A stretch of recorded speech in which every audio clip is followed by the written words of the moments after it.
Dhaka city 15টি দেশের রাজধানী Dhaka city. এখনো অযান্ত্রিক যানবাহন চলাফেরা করে, আর আমরা শিক্ষিত লোক টাইট লাগাই আমরা এখানে আসি। আল্লাহ নাম আসতেছি, হয়তো অনেকে আমরা জিপ টিপ চালাই আসতেছি, ভালো কথা, ঠিক আছে, কিন্তু আমাদের মতো কয়জন আছে জিপ চালানোর মতো? কিন্তু এই অযান্ত্রিক যানবাহন একটা সিটির মধ্যে আজ 37 বছর পরও আছে, তাহলে আপনারা মনে করেন এটা কি উচিত হচ্ছে?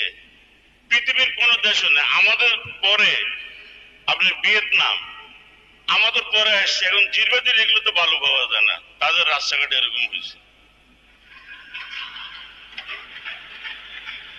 কিন্তু আমাদের এখানে কেন এই সমস্যাটা? It is a management fault. BOT বেসিসে সারা পৃথিবীর